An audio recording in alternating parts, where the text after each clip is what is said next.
नमस्कार दोस्तों।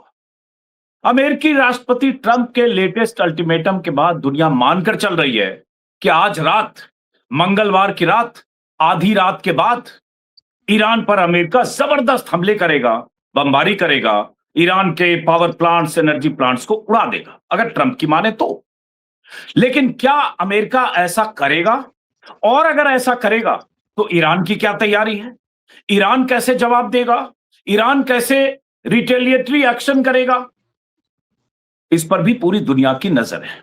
ट्रंप ने जिस तरह से कल कहा कि एक रात में मैं ईरान को पूरी तरह से तबाह और बर्बाद कर दूंगा, ईरान के पास ना तो कोई पावर प्लांट्स बचेगा, ना कोई ब्रिज बचेगा, और ईरान को आज भी मैं छोड़ दूं, जंग से बाहर आ जाऊं तो 20 साल लगेंगे, और अगर ये हमले हमने किए तो ईरान 100 साल पीछे जाएगा। और बार बार स्टोन एज की बात तो ट्रंप करते रहे। सवाल उठता है, ये जंग 38 दिन चल चुकी है, अमेरिका को जिस तरह से ईरान ने पसीने छुड़ाए पूरी दुनिया देख रही है, लेकिन सवाल यह कि आज की रात क्या होने वाला है। ट्रंप ने 8 PM ईस्टर्न टाइम बताया, ईरानी समय के मुताबिक सुबह 3:30 बजे, भारतीय समय के अनुसार सुबह 5:30 बजे। हमारे साथ एक खास मेहमान फिर से हैं, ईरान से, भारतीय हैं, सैयद आकिब जैदी साहब, स्कॉलर हैं, ईरान में रहते हैं। मैंने आज फिर उन्हें आमंत्रित किया समझने के लिए कि ईरान में क्या चल रहा है, क्योंकि एक खबर आई ईरान के एक मंत्री के हवाले से कि अपील की गई है कि ईरान के इंटेलेक्चुअल्स, प्लेयर्स, टीचर्स, आर्टिस्ट, ये सब लोग जो ईरान के पावर प्लांट से वहां ह्यूमन चेन बनाए, मानव श्रृंखला बनाए। ईरान, जाहिर है, IRGC, ईरानी मिलिट्री अपनी तैयारी कर रही होगी, लेकिन ईरानी आवाम किस तरह से सोच रही है, इसको लेकर भी कई खबरें आई है। 1 करोड़ से ज्यादा ऐसे ईरानी हैं जिन्होंने इस जंग में हिस्सा लेने की हामी भरी है। कई तरह की खबरें हैं। तो मैं सीधे आकिब जैदी साहब से समझना चाहूंगा। पहला सवाल तो वही होगा आकिब जैदी साहब, चूंकि ट्रंप का बयान है और सारी दुनिया उस बयान के मद्देनजर, हालांकि ट्रंप ने अपने बयान से कितनी बार पलटी खाई उसका भी रिकॉर्ड है, अल्टीमेटम कितनी बार दिया, धमकियां कितनी बार दी उसका भी रिकॉर्ड है, और कितनी बार ट्रंप ने कहा कि ईरान में सब कुछ तबाह बर्बाद, नेवी, एयरफोर्स सब बर्बाद हो गया, और उसके बाद एक ही दिन में या कहें 24 घंटे में ईरान के 2 जेट, 3 हेलीकॉप्टर, 5-6 ड्रोन गिराए गए, वो भी रिकॉर्ड है। लेकिन फिर भी अब इन ताजा धमकियों के मद्देनजर सवाल यही कि ईरान की क्या तैयारी है। बिस्मिल्लाहिर्रहमानिर्रहीम। जी, हम गुफ्तगू यहीं से शुरू करते हैं, ये अमरीकी राष्ट्रपति की जो ताज़ा बयान है, उसी के ताल्लुक से। देखिए, सबसे पहले ये ज़रूरी है कहना, अगरचे आपके दर्शक इस बात को जानते हैं, लेकिन ये रिकॉर्ड पर लाना ज़रूरी है बार-बार कि अमरीका जो कुछ कर रहा है, वो इल्लीगल है, वो वॉर क्राइम है। इस जंग का आगाज़ भी इल्लीगल है, यानी जंग शुरू करने के लिए भी कुछ अंतर्राष्ट्रीय नियम और कानून है, उसका उल्लंघन करके जंग शुरू की गई, उसके बाद से बहुत सारे और वॉर क्राइम भी हुए। जो वो कह रहा है कि मैं करूँगा और अमेरिका करेगा, वो करेगा या नहीं करेगा वो बाद की बात है, लेकिन पहले ये दर्ज हो जाए कि ये सारी वॉर क्राइम की ही बातें हैं, और जब बाद में कार्रवाई होगी और सज़ा दी जाएगी, तो ये सब एविडेंस जमा हो रहा है कि जहाँ पर अमेरिकी राष्ट्रपति खुलकर कह रहा है कि मेरा इरादा है वॉर क्राइम करने का, तो अगर करता है तो एविडेंस बहुत ही मजबूत होगा। तो ये अत्याचार की सारी बातें हैं। दूसरी बात, अगर अत्याचार की हो रही है तो मुझे लगता है कि एक बहुत बड़ा अत्याचार जो हम सब पर हो रहा है इस जंग में, आप पर भी, मुझ पर भी, सब पर ये है कि हम ट्रंप जैसे सनकी आदमी की बातों पर हमें डिस्कस करने के लिए हम एक तरह से मजबूर होते हैं। ये खुद मेरे ख्याल में एक बहुत बड़ा अत्याचार है कि एक आदमी जो कुछ भी बोलता है और फिर बोल के पलट जाता है। चाहे वो कहता है मैं नहीं मारूँगा, मारता है। जब कहता है मैं मारूँगा तो डर के मारे नहीं मारता है। लेकिन फिर क्या करे, अब वो ऐसी पोस्ट पर बैठ गया है जैसा अमेरिकन सिस्टम कोलैप्स हो रहा है। 2 बार तो इम्पीच हो चुका है अमेरिका की हिस्ट्री में, पहली बार एक अमेरिकन प्रेसिडेंट है, 2 बार इम्पीच हुआ है लेकिन फिर भी प्रेसिडेंट बना हुआ है। उनका सिस्टम कोलैप्स पहले से ही हो रहा था इस जंग के, जिसकी निशानी ये है कि ट्रंप जैसा आदमी दूसरी बार बन सका प्रेसिडेंट, और इस जंग की वजह से और भी ज़्यादा अनफॉर्चुनेटली वहाँ कोलैप्स हो रहा है, तो हमें बात करने पर हम मजबूर हैं। तो यहाँ पर उनके इस टाइप के बयान को लेकर कोई ख़ास यहाँ पर मसला नहीं है। यानी ये कहें कि क्योंकि उन्हीं ने कह दिया है कि 8 PM ईस्टर्न टाइम, तो आज कोई खलबली मची है या कल रात कोई नई बात, जो कल रात जो मिलियंस की तादाद में निकले रहते हैं सड़कों में हर रात, तो कल रात के प्रदर्शनों में कोई नया कुछ बात ही नहीं, यहाँ जंग चल रही है। पता है कि ये बयानात आ रहे हैं, इन बयानात को सीरियस लिया भी जाता है, नहीं भी लिया जाता है, कोई फ़र्क नहीं पड़ता इन बयानात से। ये बयान आए या ना आए, ईरान की स्ट्रैटेजी, चाहे वो जनता की स्तर पर हो, जो सड़कों पर, चौराहों पर है, या जो फ़ौज है, जो हुकूमत है, एक वाहिद यूनाइटेड स्ट्रैटेजी से काम चल रहा है कि ये जंग जारी रहेगी जब तक अमेरिका की कमर नहीं टूटती और जंग का पूरा जो सामान है वो खत्म नहीं होता कि कभी भी दोबारा वो जंग अगर चाहेंगे भी क्योंकि वो सुधर तो नहीं सकते। हाँ, लेकिन वो ऐसे बनाए जा सकते हैं, नाकारे बनाए जा सकते हैं। तो नाकारा बनाने की उनको कोशिश है वो जारी रहना चाहिए। ये बयान आया नहीं आया इसका कोई फ़र्क नहीं। जो आप वज़ीर का कह रहे हैं बयान कि लोग ह्यूमन चेन बनाए, मैं यहाँ मीडिया में देख रहा था। यहाँ मीडिया में कोई ख़ास उसको कवरेज नहीं मिल रही है और मुझे यहाँ पर कोई बहुत उसको महत्वपूर्ण नहीं माना जा रहा है ये बयान। इससे पहले भी ईरानी ह्यूमन चेन बना चुके हैं। मेरे ख़्याल में 2-3 हफ़्ते पहले के मैंने वीडियोज़ देखे थे कि जब किश्म आइलैंड पर हमले की बात थी, खार के पर हमले की बात थी और कुछ आइलैंड्स को ज़्यादा टारगेट करने की बात हो रही थी। तो आइलैंड के जो लोग थे, उन लोगों ने बनाया था, ह्यूमन चेन बनाया था। मकसद ह्यूमन चेन बनाने का बुनियादी तौर पर ये दिखाने के लिए कि हम हर कीमत अदा करने के लिए तैयार हैं। हम मकसद तक पहुँचेंगे, चाहे जो हो जाए। तो हो सकता है आज ह्यूमन चेन भी बने, ना बने, यहाँ इतना अहम ये विषय यहाँ लोकल मीडिया में या लोकल माहौल में नहीं बना है। ये खबरें मैंने देखी है ईरानी खेल एवं युवा मामलों के मिनिस्टर हैं उनके हवाले से अल जजीरा से लेकर तमाम चैनल पर है।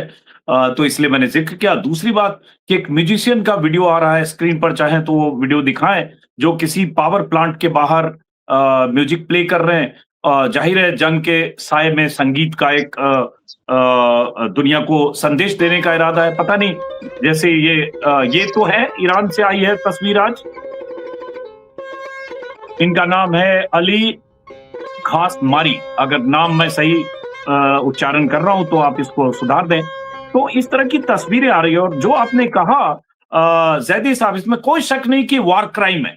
अगर अमेरिकी राष्ट्रपति ये कहता है कि हम सिविलियन इंफ्रास्ट्रक्चर को, पावर प्लांट्स को, एनर्जी प्लांट्स को, डीजल प्लांट को उड़ा देंगे, तो उसका असर आम जनता पर होगा, आवाम पर होगा और ये वार क्राइम है। ये कोई मिलिट्री इंफ्रास्ट्रक्चर नहीं है, तो इसलिए इसमें कोई शक नहीं। लेकिन जहां अमेरिका और इजराइल है, और जो अमेरिका और इजराइल कर रहा है, आज नहीं दशकों से जो करता आ रहा है, उनके लिए वार क्राइम मायने रखता तो गजा में हजारों मासूमों को, बच्चों को हॉस्पिटल्स पर बमबारी करके जो मारा है, नहीं करते। लेबनान में जो लोग मारे जा रहे हैं अंधाधुंध इजरायली बमबारी में, उसमें बहुत सारे ऐसे लोग हैं, एक कसूर है, जिनका हिजबुल्लाह से कोई लेना देना नहीं है। साउथ लेबनान में अपने घरों से 10 लाख लोग विस्थापित हुए हैं, उनका भी कोई लेना देना नहीं। तो ये जो रिजीम है अमेरिका की, इजराइल की और वहां की जो लीडरशिप है, उनके लिए वार क्राइम मायने नहीं रखते। और मैं मानता हूं कि तमाशबीन आज की तारीख में यूएन से लेकर दुनिया की वो ताकतें, नेटो देश तो उनके सामने मजबूर है। नेटो को वो कागजी शेर, पेपर टाइगर, कावर्ड सब कह चुके। अब बात ये आती है, वापस वहीं लौटते हैं कि अभी तक ट्रंप ने धमकियों की म्याद, अल्टीमेटम की टाइमलाइन कई बार बढ़ाई। लेकिन अब जो खबर, जो कल उन्होंने कहा और उसके बाद जो दुनिया के अखबारों के हवाले से खबरें आ रही है कि ईरान की तरफ कुछ शर्तें आई, ईरान ने उस शर्तों को मानने से दो टूक इनकार किया। ईरान की तरफ से कुछ शर्तें गई जिसमें है जंग को परमानेंटली बंद करो, हमें ये गारंटी दो कि ये सिर्फ टेम्पररी सीज फायर नहीं होगा, परमानेंट सीज फायर होगा। कुछ और बातें कही गई कि वेस्ट एशिया से अमेरिकी मिलिट्री एस्टेब्लिशमेंट हटे। तो इस तरह की शर्तों की बात आ रही है। आज भी मैं देख रहा हूं एनवाईटी में, न्यूयॉर्क टाइम्स में 10 पॉइंट एक फॉर्मूले की बात है जिसमें कहा जा रहा है पाकिस्तान और तुर्की, इजिप्ट, सऊदी अरब, इन देशों की मध्यस्थता हो रही। तो मैं ये समझना चाह रहा हूं कि क्या आपको लगता है कि कोई डील होगी, सहमति होगी, जंग खत्म करने का रास्ता होगा, या आपको बिल्कुल अंदेशा नहीं है कि कल सुबह ईरानी टाइम के मुताबिक जब अल्टीमेटम खत्म हो गया तो जैसे ट्रंप ने कहा पुल और पावर प्लांट्स को उड़ा देंगे? आप निश्चिंत हैं कि ऐसा नहीं होने वाला है? मैं निश्चिंत नहीं हूँ कि ट्रंप क्या करेगा, ये मुझे लगता है कि इस वक़्त तो ट्रंप को भी नहीं पता है। शायद वो कल सुबह सोचेगा कि उसे क्या करना है। हो सकता है वो हमले का भी आदेश दे, हो सकता है कि वो, जैसे कि उसका पैटर्न ज़्यादातर रहता है कि वो पीछे हट जाता है। आपने भी सुना होगा दुनिया में अब एक एक्रोनिम चल रहा है, टैको, TACO कहते हैं, बिल्कुल, बिल्कुल, है बिल्कुल। ना? बिल्कुल आपने भी सुना है कि हुँ, ट्रम्प हुँ, ऑलवेज़ चिकन्स आउट। हुँ, तो हो सकता हुँ, है दोबारा उसका मुज़ाहिरा करे, हो सकता है कि उस दिन मतलब पता नहीं कुछ नशे की हालत में कुछ हमला भी कर दे, कुछ भरोसा नहीं। तो मैं उस पर इतना ज़्यादा हमें वो चिंतित होने की ज़रूरत नहीं कि वो क्या करेगा क्योंकि जैसे मैंने कहा उसे भी नहीं पता। बात ये है कि ये जंग किस दिशा में जा रही है और जो आपने जो शांति प्रस्ताव का ज़िक्र किया उसके बारे में मैं कुछ कहना चाहता हूँ। ये चाहे वो हमला करे, चाहे ना करे, जो दिशा इस जंग की है उसमें कोई तब्दीली नहीं आने वाली है। बल्कि मैं ये भी कहूँगा कि अगर वो ये वॉर क्राइम्स की फ़हरिस्त में अपनी और नई वॉर क्राइम्स दर्ज करता है इस धमकी पर अमल करके, अगर करता है तो मेरे हिसाब से जो परिणाम इस जंग का होना है, वो और जल्दी हासिल होगा और बड़े पैमाने पर हासिल होगा क्योंकि जैसे-जैसे वॉर क्राइम करेगा, तो ईरान के लिए भी पूरे वर्ल्ड पब्लिक ओपिनियन में ये मुमकिन हो जाएगा कि वो और बड़े पैमाने पर एक्शन ले। अलबत्ता ईरान ने आज तक वॉर क्राइम नहीं किया है, न करने की धमकी दी है और न करेगा। लेकिन उसके लिए नॉन वॉर क्राइम के ज़रिए मिलिट्री टारगेट, स्ट्रेटेजिक टारगेट्स को टारगेट करने का मौका और फराहम हो जाएगा और दुनिया पूरी कहेगी, हाँ, सही कर रहा है ईरान। और इसलिए और बड़ी जीत और जल्दी हासिल होगी। तो परिणाम चेंज नहीं होगा, परिणाम की टाइमिंग चेंज हो सकती है, परिणाम का जो स्केल और साइज़ है वो थोड़ा चेंज हो सकता है। अगर ये वॉर क्राइम होते हैं तो और ज़्यादा बड़ी जीत ज़्यादा जल्दी ईरान के लिए हासिल हो सकती है। और अगर नहीं तो और टाइम लगेगा वो जीत हासिल करने में और शायद इतनी बड़ी जीत ना हो। तो ये तो उसके ताल्लुक से। जो प्रस्ताव शांति प्रस्ताव रखे जा रहे हैं अजीत जी, वो हुँ, उसके ताल्लुक से मैं कहना था कि जंग आप भी जानते हैं कि जंग वो ज़माना गया कि हम लोग सोचे कि जंग सिर्फ़ असलहे से लड़ी जाती है, सिर्फ़ फ़ौजियों के दरमियान लड़ी जाती है, ऐसा नहीं है। जंग बुनियादी तौर पर हाइब्रिड फ़ॉर्मेट में लड़ी जाती है, यानी मीडिया और कम्युनिकेशंस में उसका एक बड़ा किरदार है, डिप्लोमेसी के मैदान में भी लड़ी जा रही होती है, आर्थिक मैदान में भी लड़ी जाती है, एक साथ इंटीग्रेटेड तरीके से तमाम मैदानों में लड़ी जाती है और इस जंग में हम देख रहे हैं। एक मैदान उसका डिप्लोमेसी है जैसे मैंने कहा, तो उसके अंदर मैसेजिंग, सिग्नलिंग वगैरह बहुत ज़रूरी है। आपको याद होगा कि पहले भी प्रस्ताव आ चुके हैं अमेरिका के नाम से मीडिया में कुछ लीक किए गए, फिर ईरान ने अपने नाम से कुछ लीक करवाए मीडिया में। तो ये सब सिलसिला चल रहा है। ईरान के लिए ज़रूरी है कि वो सिग्नल देता रहे कि भई हम एक रैशनल एक्टर हैं, जो कि है। हम जंग के फ़ेवर में नहीं है कि हम पर कोई जुनून सवार हो गया है जंग लड़ने के लिए। हम लॉजिकली इस जंग को लड़ रहे हैं। तो जिस तरह मैदान में हम बॉम्बिंग, बमबारी भी लॉजिकली कर रहे हैं, अंधाधुंध कहीं पर डैमेज नहीं है। हत्ता कोई अमेरिकी बेस भी नहीं है अजीत जी जिसको मलबे में तब्दील कर दिया गया है। अमेरिकी बेस भी टारगेटेड उसकी चंद इमारतों को ऐसा नाबूद किया जाता है कि वहाँ छोड़ के भाग जाए। क्योंकि आखिर ईरान और यहाँ के लोगों को यहीं रहना है। उसको बर्बाद करके क्या मिलेगा? जब अमेरिका चला जाएगा तो बर्बाद मलबे का ढेर उठाना पड़ेगा, दोबारा से कुछ बनाना पड़ेगा, इसीलिए कम डैमेज पहुँचाता है। इसी तरह से जो उसकी रैशनैलिटी है पूरी ईरान की जंग में, तो वो ये भी सिग्नल दे रहा है कि देखिए, हम बातचीत भी कर रहे हैं, हम शर्तें भी रख रहे हैं। आप हमें इसमें घेरे नहीं, दबाव में ना लीजिए कि दुनिया में जैसे आपने एक बार कोशिश की कहने के लिए, ये कैसा मुसलमान देश के पड़ोसी मुसलमान देशों पर हमला करता है, कोशिश की इसमें घेरने के लिए, लेकिन वो नाकाम रही कोशिश, उसको भुला दिया गया। फिर ये कोशिश की जो अभी भी कुछ हद तक जारी है कि ईरान की वजह से देखो वियतनाम में, थाईलैंड में, फलाँ देश में जो है वो गैस की, तेल की कमी हुई। ईरान जो है वो पूरी इंसानियत का दुश्मन है। ये कोशिश की गई, घेरने की कोशिश की गई, नाकाम हुए जो और अब ज़्यादातर देश कह रहे हैं कि अमेरिका है जो ज़िम्मेदार है इन मुश्किलात के लिए। भई उसने क्यों ये जंग को शुरू किया? तो उसी के तहत एक घेरने की कोशिश ये होती है कहने के लिए कि देखो ईरान पे क्योंकि इतना पूरा बैकग्राउंड है इस्लामोफ़ोबिया का दुनिया के भेजे में उसका जो कूड़ा भरा हुआ है 2-3 सदियों से, आसान होता है कहने के लिए कि जहाँ पर मुस्लिम मौलाना रूल कर रहे हैं, ये लोग सबको ख़त्म करना चाहते हैं। अपने ही अवाम को मरवा रहे हैं, दुनिया को भी बर्बाद करेंगे, इर्रेशनल है। और दुनिया को ट्रेन किया गया है 2-3 सेंचुरीज़ से कि ये सिग्नल को एक्सेप्ट करे। तो उसका भी मुकाबला करना है और इसलिए हमेशा सिग्नल देना है हम रैशनल हैं, हम बातचीत करने चाह रहे हैं, प्रपोज़ल भी सामने रख रहा है।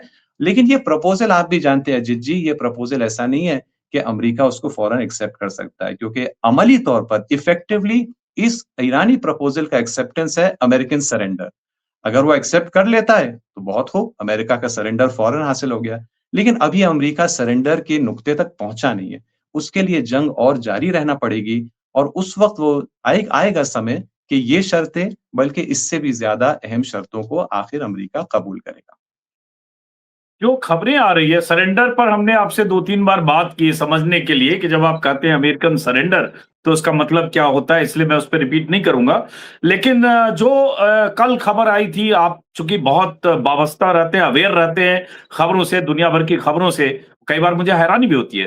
कल जो एक्सियोस में खबर आई थी अमेरिकी वेबसाइट में, जिसमें कहा जा रहा था कि 45 दिन का कोई टाइम फ्रेम पर बात हो रही है, आज जो एनवाईटी में खबर आई है उसमें आ रहा है कि ईरान की तरफ से कहा गया कि वही एक तो गारंटी कि हमले ना हो, उसकी गारंटी, लेबनान में हिजबुल्लाह के खिलाफ हमले खत्म हो और सभी तरह के सैंक्शन हटा लिए जाएं, और शिपिंग मार्ग जो है हॉर्मुज, वो एक जहाज के लिए वहां $20 लाख ईरान और ओमान मिलकर ले, चूंकि उसका टेरिटोरियल वाटर 12 नॉटिकल माइल है और दूसरी तरफ ओमान का।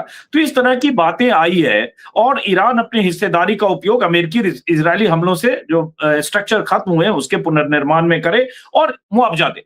तो क्या इस तरह की कोई जानकारी है? मैं एनवाईटी पढ़ रहा हूं जो हर समय जी। अपडेट हो रहा है, क्योंकि पूरी दुनिया में इसी पर चिंतन मंथन हो रहा है कि अगर डील कोई होगी, कोई सहमति बनेगी, तो वो क्या मुद्दे होंगे? जंग में ऐसा होता है, 2 कदम वो भी हटता है, 2 कदम वो भी हटता है।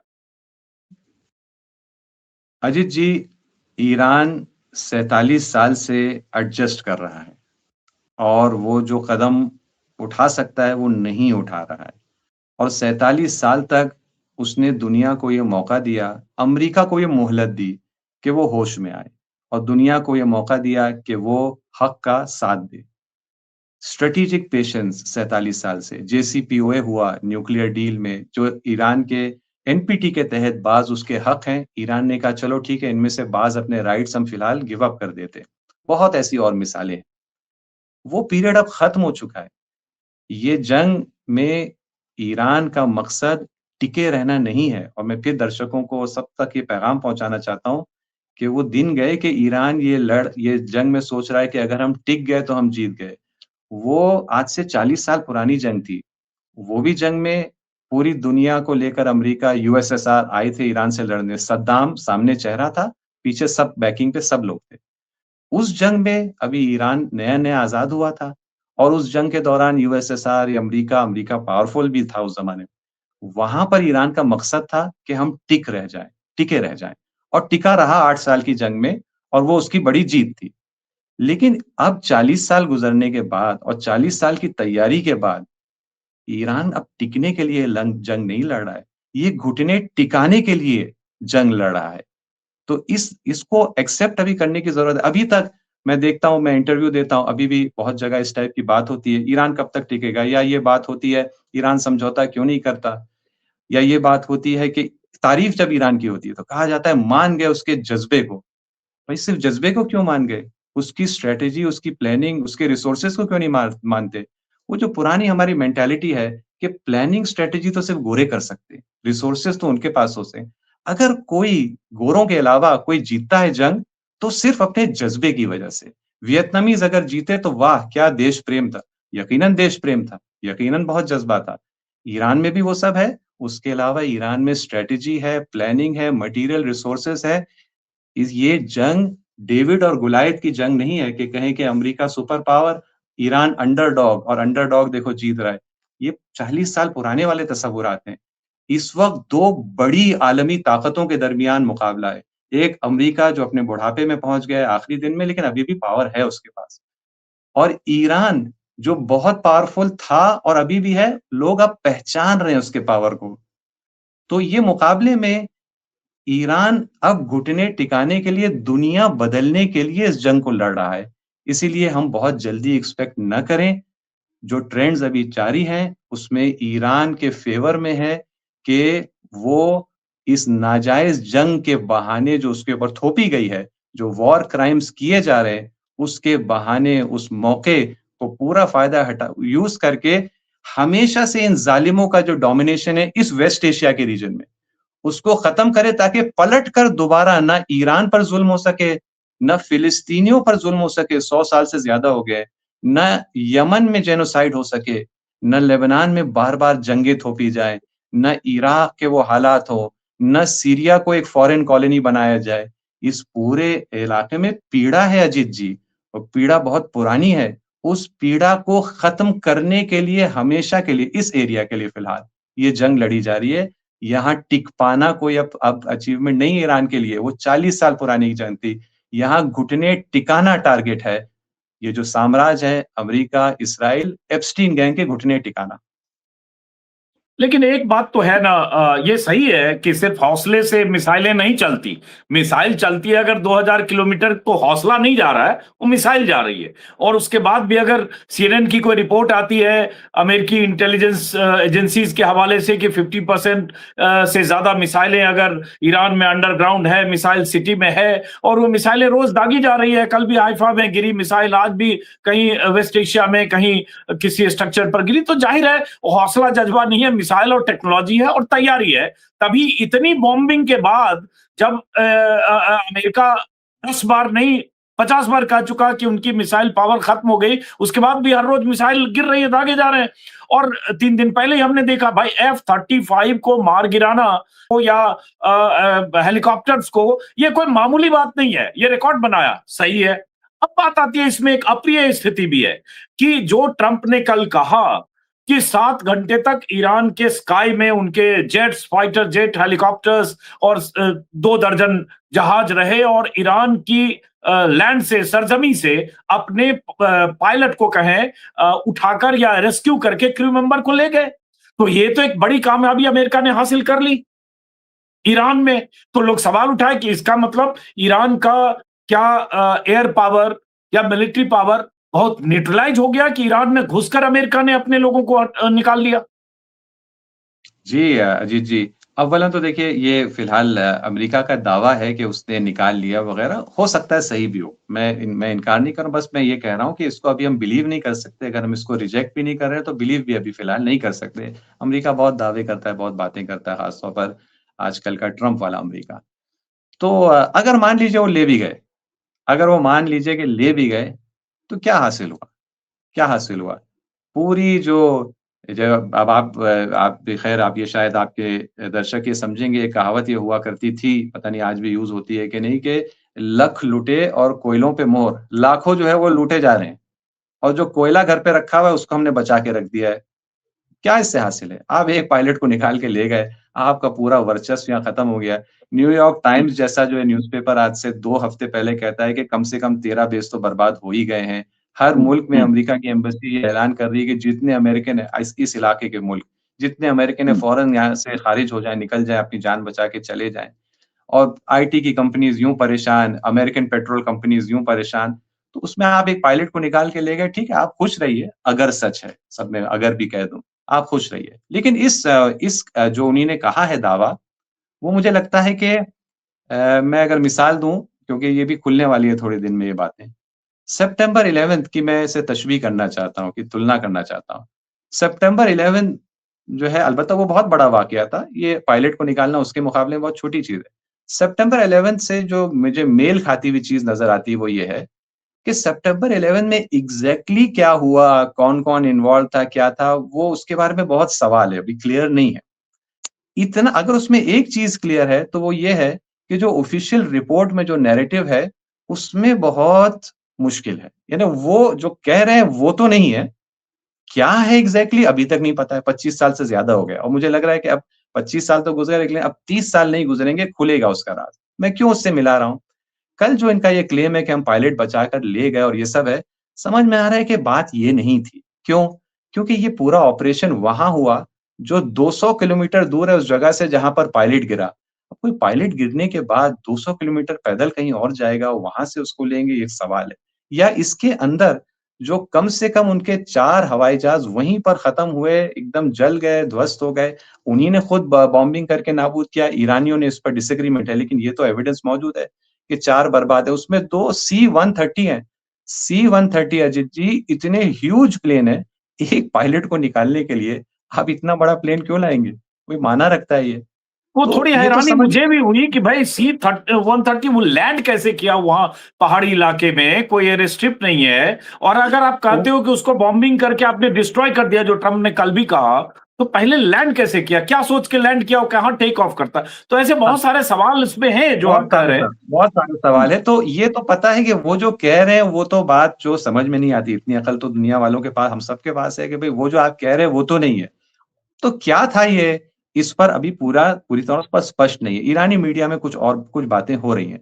एक ये कहा जा रहा है कि ये एक ट्रायल था, देखने के लिए कि अगर हम कहीं पर हेली-बॉर्न लैंडिंग करने की कोशिश करते हैं, अपनी फ़ौजियों को पहुँचाने की कोशिश करते हैं, तो ईरानी क्या उससे डील कर सकते हैं? क्या उनकी तैयारी है? ये जो लोकेशन था, ये एक जो कहा जाता है अबैंडन्ड एक एयरफ़ील्ड था। किसी ज़माने में यूज़ होता था, लेकिन बहुत ज़माने से इसको छोड़ दिया था। तो वहाँ पर अभी था, रनवे था, बहुत बुरी कंडीशन में था, लेकिन ओके, था अच्छा, रनवे।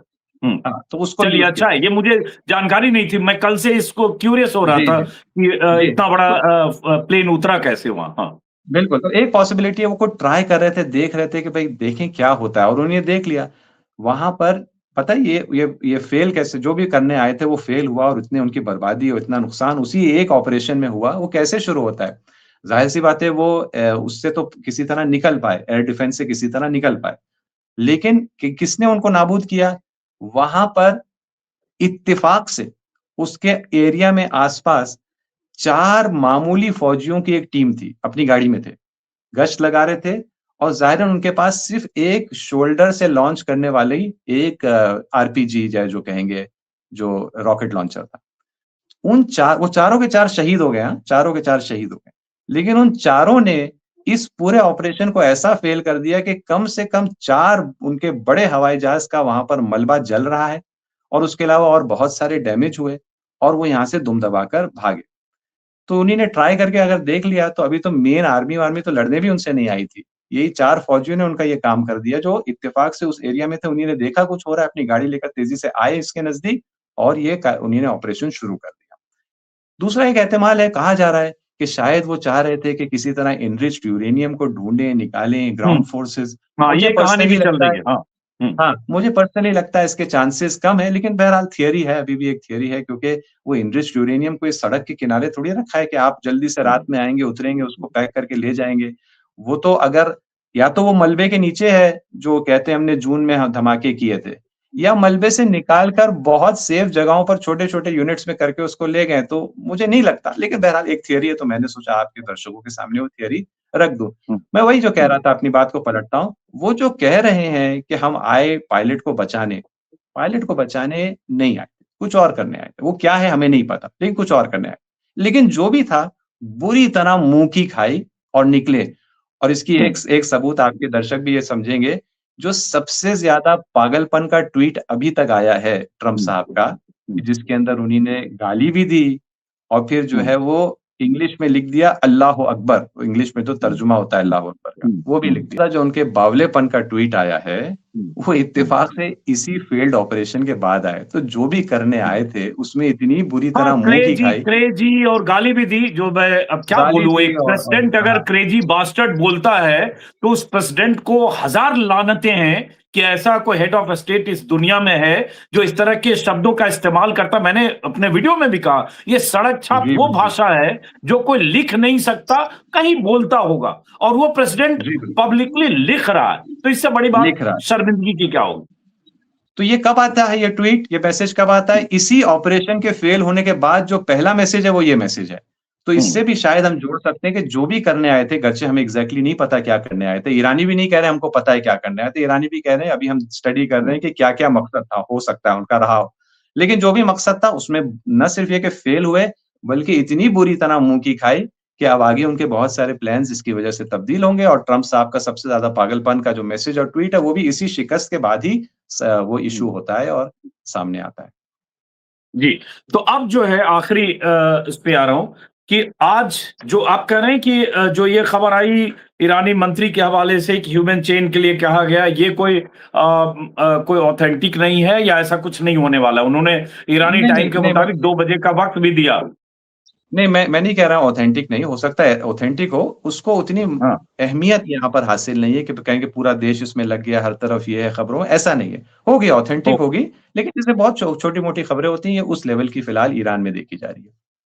तो आज रात जैसे रोज़ रात सुनते हैं अलग-अलग शहरों में हज़ारों लोग सड़कों पर आते हैं। आज रात अगर देखें यहाँ हमने कयामत की रात लिखी है, हालाँकि हम दुआ करेंगे ऊपर वाले से कि ऐसी नौबत ना आए, क्योंकि ऐसी कहीं भी बमबारी होती है, मरते आम लोग, मासूम लोग, बुजुर्ग, बच्चे, महिलाएँ हैं। मैंने अभी ईरान की एक तस्वीर देखी थी अभी, मेरे ख्याल से 5 दिन पहले कोई म्यूज़िक स्कूल था, वहाँ बॉम्बिंग हुई।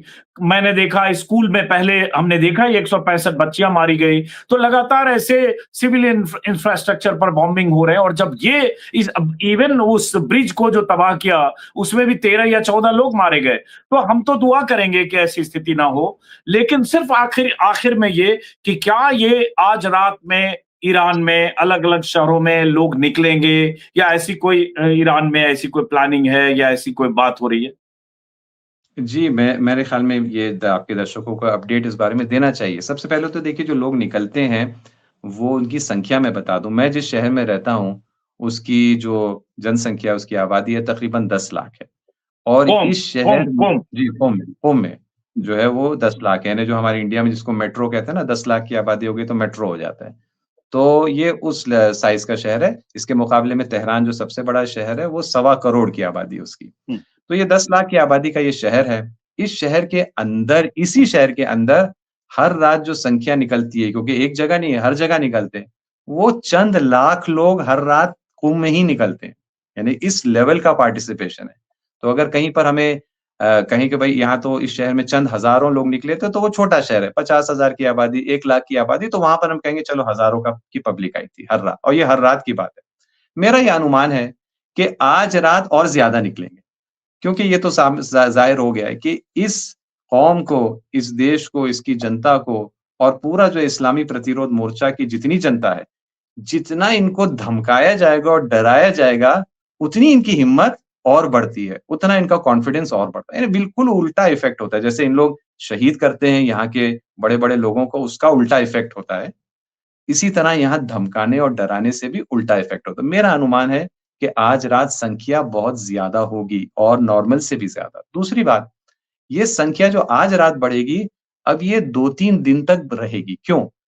क्योंकि कल रात से यहाँ पर शुरू होने जा रहा है शहीद इमाम ख़ामेनी का 40वाँ, यानी उनकी शहादत के अच्छा। 40 दिन पूरे हो रहे हैं। हुँ, उसका जो कमेमोरेशन है, उसको जो उसकी उनकी याद मनाई जाएगी, शोक मनाया जाएगा, वो कल रात से ऑफ़िशियली शुरू होने जा रहा है। परसों रहेगा और जुमे तक चलेगा। तो ये आज रात से जो शुरू होगा बढ़ेगा मजमा, ये अब बढ़ता ही जाएगा जुमे तक और सड़कों पे जो कैफ़ियत होगी वो वैसे भी सड़कों पर जो है अजीब और बहुत ही ज़बरदस्त यहाँ पर सिचुएशन है। वो अब नए पीक और नए रिकॉर्ड को कायम करेगी क्योंकि अब साथ में ये भी आने वाला है। और अब आपने ट्रेंड चूँकि जो 2 ज अहम हाँ, सॉरी, आप पहले बात पूरी जी, करें। जो हाँ। जो जंग की जो ट्रेंड है, वो और मज़बूती से आगे बढ़ेगी। यानी ईरानी सोसाइटी, वो आयतुल्लाह सैयद मुज्तबा ख़ामेनी से लेकर हर घर का रहने वाला बच्चा, एक ही जो अलाइनमेंट, एक ही सोच रख रहा है, वो और ज़्यादा शिद्दत और ज़्यादा यूनिटी से आगे बढ़ती हुई हमको अगले 3 दिन में नज़र आएगी। जी, बताइए। अब आखिरी 2 सवाल है। एक तो चूँकि आपने कहा 40वाँ होगा अयातुल्लाह ख़ामेनी का जिनकी किलिंग 28 फरवरी को हुई।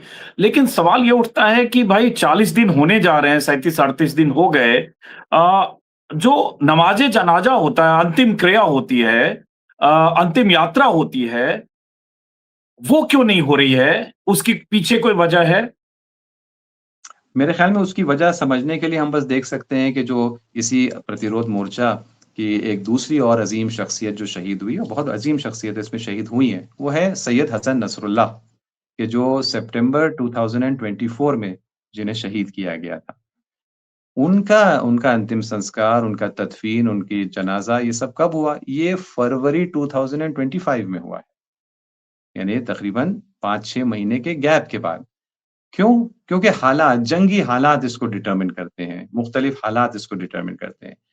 ये जो जो होगा जी जो इनके तदफ़ीन का होगा मेरा अंदाज़ा है कि ये दुनिया की तारीख़ का सबसे बड़ा ये ह्यूमन गैदरिंग होगी। मुझे याद है कई साल तक और शायद अभी भी मैंने देखा नहीं, Guinness book of world record जब मैं देखता था चंद साल पहले तक देखता रहता था, उसके अंदर ये रिकॉर्ड था कि इमाम ख़ुमैनी जब 1989 में उनको दफ़न किया गया तो तब तक की ह्यूमन हिस्ट्री में सबसे बड़ा कलेक्शन ह्यूमैनिटी का वहाँ हुआ। यानी हद से ज़्यादा, कुंभ के मेलों से ज़्यादा वगैरह-वगैरह वो वहाँ जमा हुए। लेकिन ये 1989 की बात है। उस वक़्त ईरान की जनता की संख्या कम थी और सिर्फ़ ईरान के अंदर की ही जनता आ सकी थी। ये जो होगा मेरा अनुमान है, ये नया रिकॉर्ड कायम होगा, ये नया रिकॉर्ड कायम होगा। और बल्कि मेरा ये अनुमान है अजीत जी, आपके दर्शकों तक ये बात पहुँचा दूँ, कि मेरा ये अनुमान है कि उनका जनाज़ा सिर्फ़ तेहरान में उसको कांधा नहीं दिया जाएगा। ईरान के मुख्तलिफ शहरों में जाएगा, जैसे शहीद आगा रईसी का गया, जैसे शहीद कासिम सुलेमानी का गया। और मेरा अनुमान है कि ईरान के बाहर भी कुछ शहरों में शायद ये जनाज़ा जाएगा। इसकी डिमांड इराक में शुरू हो गई है। इराक में एक पब्लिक कैंपेन शुरू हो गई है कि जब भी आप दफ़न करें ईरान में, आप पहले इस जनाज़े को इराक ज़रूर लाइए ताकि हम भी काँधा दे सकें। मुमकिन है ये इस पर अमल होगा और दुनिया भर से फिर लोग आके शिरकत तो करेंगे ही। तो ये सब करने के लिए जंग का खात्मा ज़रूरी है, जीत हो जाए। भई आप इतनी बड़ी संख्या में लोग आएँगे तो उनके रहने का बंदोबस्त करना है, उनकी फ्लाइट्स का बंदोबस्त करना है, वो सब इस मौजूदा माहौल में मुमकिन ही नहीं है। चलिए देखते हैं ये कब होता है, जंग किस तरह से खत्म होती है और जंग का अंजाम क्या होता है। बहस लंबी हो जाएगी इस पर, लेकिन एक आखिरी सवाल जाते जाते, चूंकि आपने कुंभ का जिक्र किया कि वहां हर रोज हर रात लोग जुटते हैं और आप भी वहीं हैं। आखिरी सवाल कि आज लंदन के अखबार में, ब्रिटेन के डेली मेल में खबर छपी है कि मुज्तबा खामेनेई बुरी तरह से घायल होने के बाद, जख्मी होने के बाद सेंस में नहीं है और कुंभ में ही कहीं उनका इलाज चल रहा है, लेकिन वो एक तरह से कोमा जैसी स्थिति में है। ये पहले भी खबर आई थी, लेकिन आज चूंकि खबर छपी है इसलिए मौजूद है। इसलिए वो कोई इंस्ट्रक्शन दे रहे हैं या उनके निर्देश पर कोई आईआरजीसी या वहां की मिलिट्री काम कर रही है, ऐसा नहीं है। तो इसके बारे में आप कुछ कहने की स्थिति में है? भाई ये तो जिसने ये दावा किया है अगर वो कोई सबूत ला सकता है तो ठीक है, उस वक़्त बात की जाएगी। मैं तो पलट के ये कहूँगा कि वो चीज़ जो इस वक़्त ज़्यादा हमें फ़िक्रमंद करती है कि ट्रम्प साहब जो हैं वो अपने होश में हैं कि नहीं। वो तो हमारे पास उसके लिए तो इतना एविडेंस सामने है कि वो होश से बाहर जा चुके। इस वक़्त जो सवाल पूछा जाना चाहिए वो ये है कि इज़ ट्रम्प इन चार्ज? आप जानते हैं यूएस कांग्रेस के यानी वहाँ पर अमेरिका के जो पार्लियामेंट के कई सदस्य हैं उन्हीं ने ट्वीट करना शुरू कर दिया है कि भाई हमारे कॉन्स्टिट्यूशन में जो 25th अमेंडमेंट है, ये किस दिन के लिए था? इसीलिए तो था कि अगर हमारा प्रेसिडेंट जो है वो पागल हो जाए, खो जाए, मर जाए, तब हमको इमरजेंसी लागू करनी है। कह रहे भाई इसका समय आ गया है, चलो आओ इस 25th अमेंडमेंट को हमने ऐसे शो के लिए नहीं लिखा है कॉन्स्टिट्यूशन में, आओ इस पर अमल करें। तो हमारे सामने जो या दुनिया के सामने ये जो आदमी है इसकी मानसिक संतुलन के बारे में सवाल ये नहीं कि मानसिक संतुलन इसका ठीक है, ये तो पता है कि ठीक नहीं है। सवाल ये है कि कितना खराब है? क्या वो इस लायक है कि वो प्रेसिडेंट रहे? क्या वो एक्चुअली डिसीजन ले रहा है? वो जो कह रहा है कि ईरान 100% उसकी नेवी डिस्ट्रॉय हो गई, एयरफोर्स डिस्ट्रॉय होगा, एयर डिफेंस, क्या उसको सच्चाई बताई भी जा रही है? उसके जनरल और उसके उसके इर्द-गिर्द जो इज़राइली एजेंट हैं, कहीं उसको किसी झूठ पे तो नहीं रखे? इस वक़्त दुनिया के लिए ये प्रश्न ज़्यादा महत्व रखते हैं, बजाए इसके कि डेली मेल जैसा टैबलॉइड कोई कुछ भी बात कह दे, कोई सबूत है तो ठीक है सामने लाए फिर देखा जाएगा। चलिए बहुत बहुत शुक्रिया सैयद आकिब जैदी साहब। देखते हैं आज की रात क्या होती है, क्या अमेरिका वैसे ही बमबारी करेगा जैसा ऐलान ट्रंप ने किया है। हम तो कहेंगे ऊपर वाला उन्हें सद्बुद्धि दे। वो ईरान को पागल, ईरानियों को ल्यूनेटिक कह रहे हैं, लेकिन उनके बारे में पूरी दुनिया मान रही है कि एक सनक के घोड़े पर सवार ऐसा शख्स है जो ईरान पर, जिसने जंग थोपी और अब उस तरह की बातें कर रहा है जो किसी भी सूरत में वार क्राइम है, इसमें कोई शक नहीं। फिलहाल बहुत बहुत शुक्रिया आकिब जैदी साहब। नमस्कार, बहुत आदाब और शुभकामनाएं बहुत-बहुत हम शुक्रिया। सब की तरफ से। बहुत-बहुत शुक्रिया मुझे दावत देने का और उम्मीद है कि आगे भी बेहतर से बेहतर हालात होते जाएँगे। शुक्रिया बहुत-बहुत। शुक्रिया, थैंक यू।